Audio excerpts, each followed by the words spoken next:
There is nothing new in Syria. The civil war, the struggle between the opposition and the regime, this struggle is going on.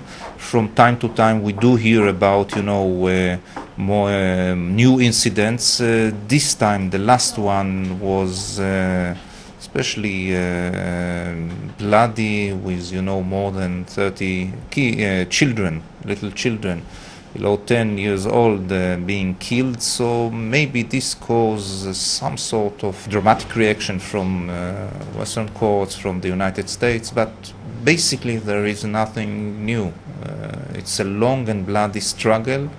Every day dozens of Syrians are being killed by the regime, so it's some sort of a dead end where the opposition and the regime simply cannot win right now.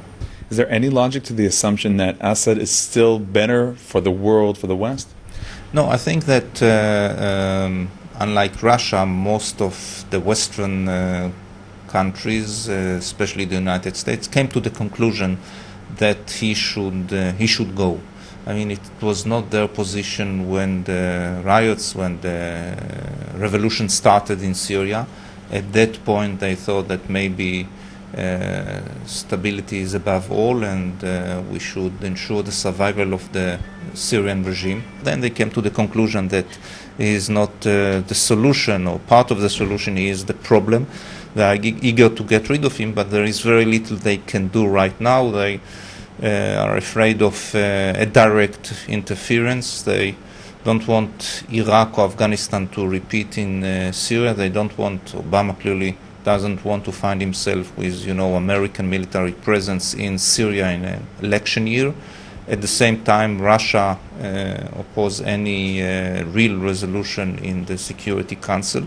So apart from condemning the Syrian regime, there is very little they can do, but they do support the opposition. They do provide weapon and money to the activists on the ground in Syria, hoping that eventually the bleeding of the Syrian regime will bring to its collapse and its end. Now, how about the Israelis, where we are hearing the comments by Netanyahu and Barak? In the beginning, also Israel is very quiet regarding the choosing sides. How will all this affect the Israeli-Syrian border and in general the security situation? Well, there is on the one hand the Israeli border, and as far as the Israeli border is concerned, the fence is concerned, well, Bashar is better, because his regime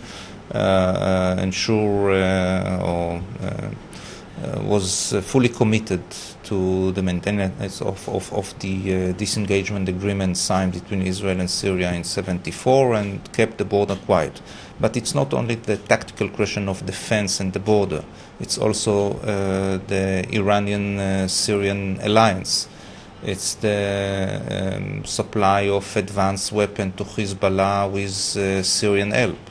Supply of weapons by the Iranians. So I think that the strategical interest of Israel demand or eventually brought the Israelis to the conclusion that Bashar should leave, and the collapse of the regime will cause some incidents, problem along the border, but of a tactical nature, and in the long run it is in the interest of Israel to have Bashar being replaced. We're hearing about the option about Bashar being put out from the regime, but the regime staying in. What is that all about? This is the Yemeni solution. I mean, what is the challenge the Americans are facing? On the one hand, Bashar is still being supported by many of his allies inside Syria, and you should do something about it. I mean, how to convince them that they should leave Bashar, but to ensure their future in post-Syria Assad. On the other hand, there is Russia, which blocked any resolution on the Security Council. So the Yemeni solution aims at solving this problem. On the one hand, sending a signal, a message to Bashar's allies inside Syria, well, you should leave him and we'll take care of you once he leaves, and at the same time sending message to Russia, don't be afraid about your interests in Syria, because even if Bashar leaves, will make sure the regime, the future regime, based on actually the same people who are now surrounding Assad, surrounding Bashar, will ensure your interest in the long run. But I doubt it very much whether it's going to work, and eventually what I think we'll see is more bloodshed and a long and bloody struggle till eventually the regime collapse or the opposition gets tired, and this conflict will come to an end.